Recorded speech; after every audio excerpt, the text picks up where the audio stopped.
Shalom shalom, ndabakiriye cyane mwese mu kiganiro intahe yubaka. Nizere yuko ibiganiro byose tumaze kubashikiriza hariho umuntu vyakoze ku mutima, hari ikimana yabavugishije. Uno munsi dufise undi mutumire, umutumire ni mwene data Ndayikeza Jean-Marie, abenshi bazi kwizina Kennedy. Karibu cyane Kennedy. Murakoze cyane Nadege. Turishimye, turaryohewe cyane kubona waje muri kino kiganiro, kandi turezeye yuko Imana iza gukoresha igatanga message. Naje nanezerewe cyane. Uno munsi rero dushaka twige ku kintu kitoroshe umukristo wese ategezwa gucako. Ico kintu ni ikintu citwa discipleship canke ubwigishwa. Bega mu majambo make, kuki washatse kutubwira ubwigishwa? Nashatse ko tuganira ku bwigishwa kuko ari ikintu kiro kiramfasha cyane muri rugendo rukristo. Ego bivanye naho nahuriye na Kristo, naho nari mvuye, ndibuka ko hariho ikibazo canje mu nkikizwa. Umunsi nakizwa hari ku munsi wa gatatu mu ndwi ya gatatu y'ukwezi kwa mbere muri 2017. Umunsi nkizwa ari haraje mu ijiri mbaza ati none ko uburakijijwe? Nivyo, kandi ndumva ko nukuri hari ikintu menga nikibuye kiremere kimvuye ko umunsi nkizwa. Narumvise hari ikintu menga nikibuye kindemereye cyane, cyari kindemereye kimvuye ko ntangura kumva amahoro, umunezero.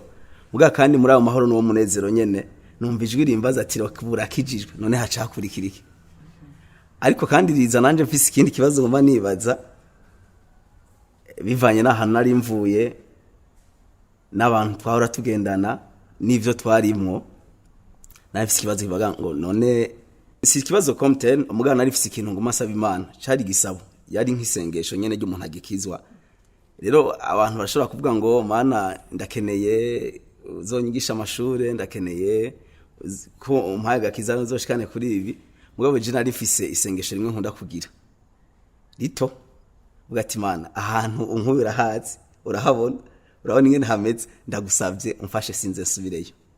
Bega aho hantu hari hameze gute? Aho hantu ngira murakunda kumva abantu bavuga ngo ujya avuye kure cankwe we byari mitende. Je bakunda kumbwira ngo ujya akijijwe ivyo yahora, ivyo yakoze. Nivyo n'ibintu tutahura ngira ugutandukanye cankwe ukutari ko ijambo ry'Imana bitwereka kubera kutamenya. Ariko nukuri twese twari kure. Yesu akiza umunyavyaha mukuye kure, nta muntu yari hafi, ko Bibiri ivuga ko twese twatandukanye n'Imana kubw'utumvira Imana kwa Adam. Rero vraiment nanje nari kure, n'abandi bose baba bari kure igihe batarakizwa. Mugabo akamemvye twatugiramo biba bitandukanye vy'ingaruka zica. Rero sinobivuga byose ngaha kuko kanya mfise. Mugabo ndi umuntu nakuze, naravutse nk'abandi, hama ndakurira mu muryango, ndahura n'ibibazo, ko abantu benshi barahura n'ibibazo. Rero ivyo bibazo nagira mpura navyo mu muryango byanshikanye ahantu biza kubandanya ngira ngo bisongera isibe y'ikinogo c'ubunyabyaha cari kindimwe mu mutima wanje, nca mpungira rero mu biyayura muto. Nibuka ko natanguye kunywa urumogi mpejeje umwaka w'indwi, nari nkiri muto cyane. Hama bigenda rero vyaguka, akaboregwe, kurara mu mazi y'ubuvyiniro, gufata ibinini vy'amadroge, kuzinduka mu marigara nkirigwayo cankwe natahe muhira. Urumva ko hari ahantu vraiment mu camake hateye ubwoba. Cyo gituma ngira ngo narabaye traumatize nkijijwe. Rero navuga ati Mana ndagusavye ko unkuye hari ahantu, ndagusavye umfashe sinze subireyo.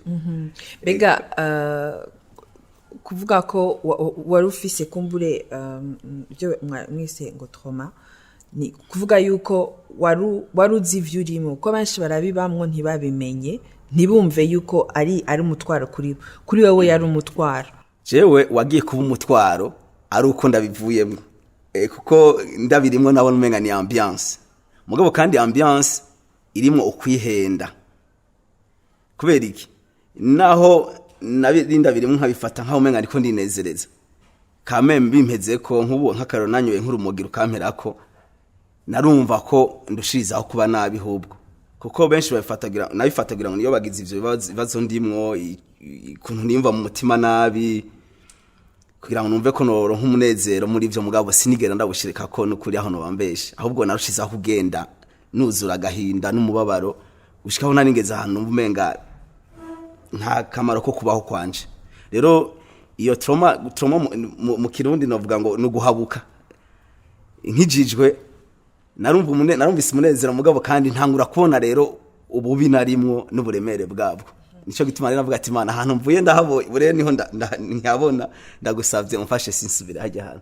None mbega wakiriye agakiza ni igiki cagutumye wakira agakiza? Hari wabikubwiye canke wowe wabivuyemo? Kuko turabiza abantu benshi baravuga ati kuva mu biyayira mu mutwe, kuva mu nzoga, kuva mu vyaha en general muri rusangi ni ibintu bigoye twebwe kubw'abantu b'abantu utavyo dushobora, ariko n'ubuntu bw'Imana. Mugabo haragera igihe ukumva ati aha narumvise ijwi ry'Imana canke Imana yaranganirije irambwira. Voilà, sinzi rero ko namwe ariko byabashikiye. Ego musanzwe uko nagenda ndabinwa ko nabibayemo imyaka myinshi, narabibayemo imyaka yababa 11.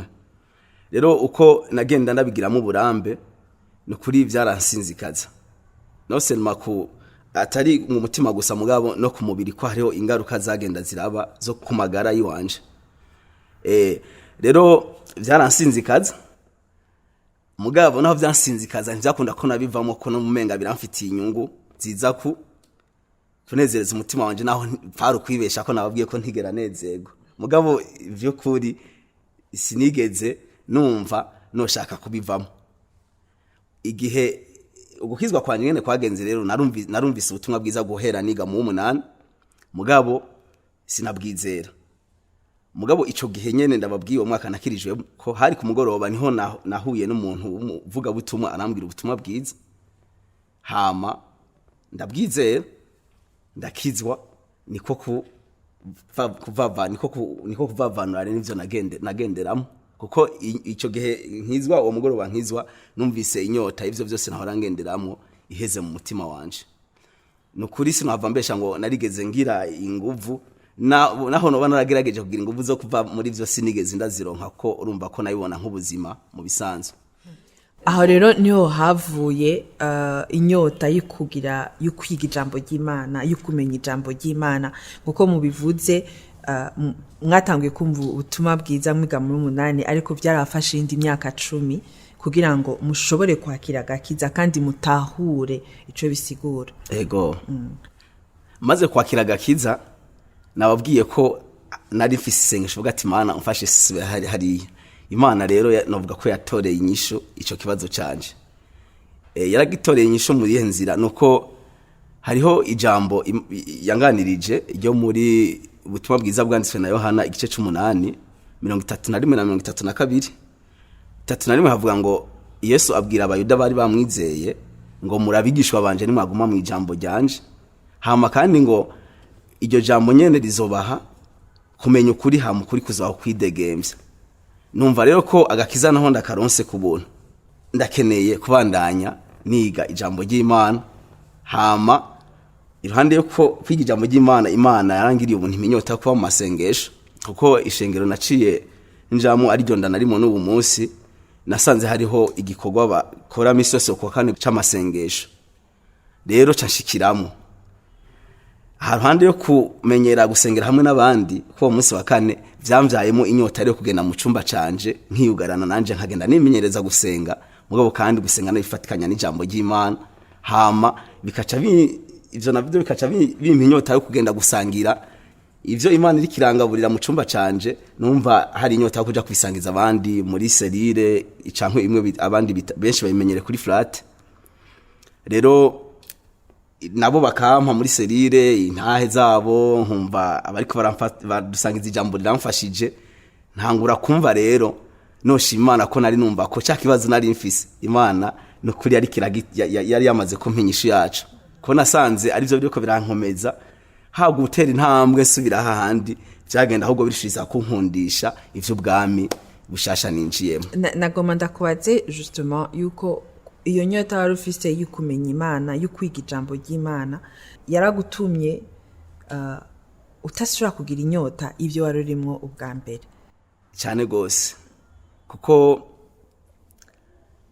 murabizi ko burya umuntu abaho ko yiyumvira rero nkuko nari mvuye ahantu nsanzwe niyumvira kandi ivyiyumviro niyumvira burya vyavyara bijanye vyansunikira kuja kurondera bijanye nababwiye ivuga ngo vyasabwa ko ndonka ibindi vyiyumviro bishasha bitandukanye nabijya nari nsanzwe ngenderamo rero vyaramfashije kuko maze gufata iciyumviro c'Imana kiri mu ijambo ryayo cyaca kiza zibira kugira ngo vya vyiyumviro nahora mu ntibisubire kuza mu vyiyumviro vyanje kugira ngo bisubire kuntera gukora cyangwa kurondera kuja kwinezereza muri mwe nahora mu kera hamoko mu masengesho nahone yagiye ahindura ubuzima bwanje hama kandi agenda ashikamisha cyangwa inkomezi zo kugenda nesha bya bindi ko sinobabesha haragera aho numumenga gatima gatanguye gatera kandi gusura kwiyumvira yego mugabo uko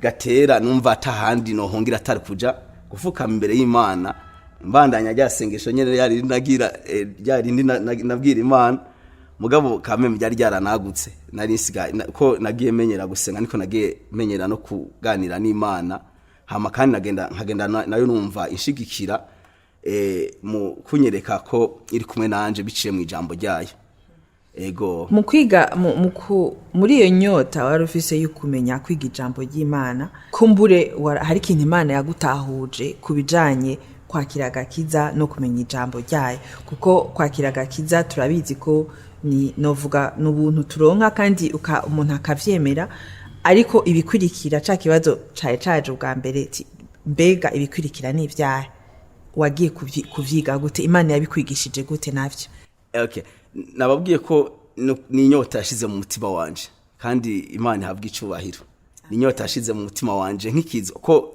ntarakizwa nashaka ndabamenyeshe ko ntarakizwa jewe no mu ishengero ahantu hose twishengero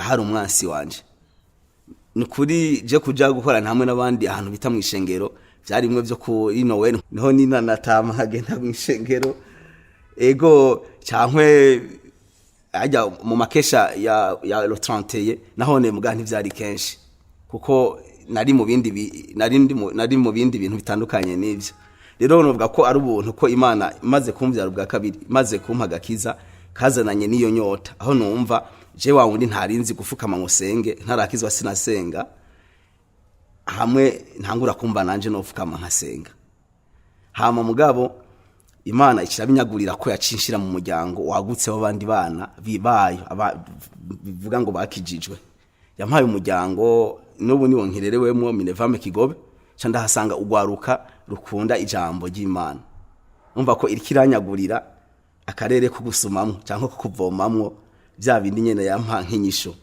hama sanga harabajene bakunda gusenga hama casanga hariho ivyigwa bitegekanirijwe abantu baheruka gukizwa vyitwa fondement hanafashije cyane mugabe Imana ikinyugurira kandi ubundi mwango ukomeye wo kuja kwiga kuri university ngeze kuri university kaminuza casanga hariho ministere yitwa IGBB baradufasha cyane kwisesangurira kwisomera iyi Bibiliya bakwereka ingene ushobora kwinjira muri Bibiliya urondera kumenya Kristo Yesu wa Kristo nyene yagukiza wa Kristo yagukura muri vya bindi urakene kubandanya umumenya urazi ko hari hano Paulo avuga mu Bifilipi ngo ndamumenye menye n'ubushobozi bwamukuye mu bapfuye ntituheza kumumenya kandi uko umuntu agenda mumenya bice muri abo masengesho no mu ijambo giwe risiguwe neza nukuri umuntu acagenda atera yagukigwa kandi atera intambwe mu rugendo rwo gakiza hagusubira inyuma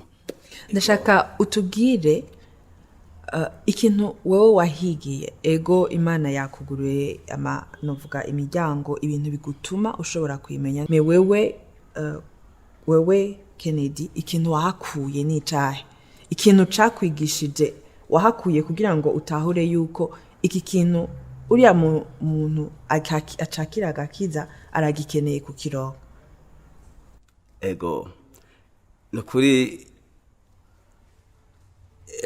umuntu acakira agakiza ntibiba biheze kuko abakiri ngaha mwisi rero iruhande yo kwakira agakiza ku buntu ko twabivuze kandi bibiri bidutahuza ko agakiza tukakira ku buntu.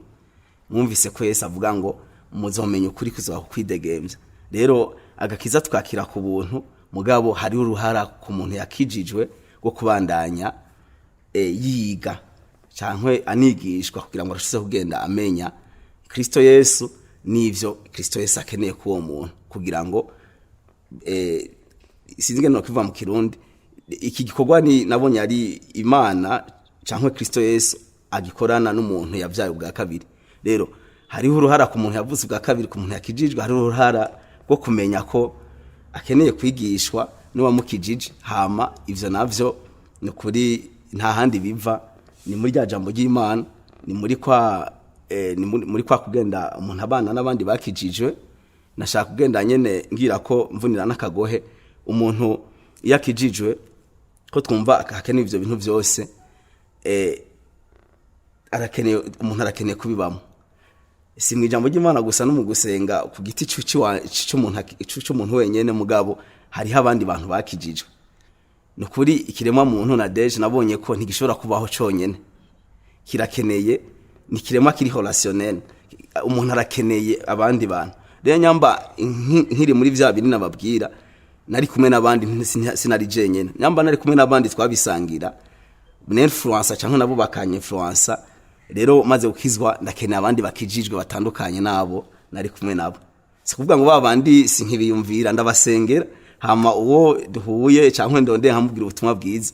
Mugabo nukuri nasanze umuntu akijwa arakeneye abandi bakijwe kugira ngo bagende bafashanya mu rugendo. Hama tibagiye ko hari n'ibihimana bimukeneye wenyene. Rero nagiye mu ncamake narafashijwe n'ijambo ry'Imana, amasengesho, kandi no biracamfasha. Naho mvuga ngo narafashijwe, ndacabikeneye amasengesho, ijambo ry'Imana, mugabo n'abandi bakijijwe aribo twita bene data.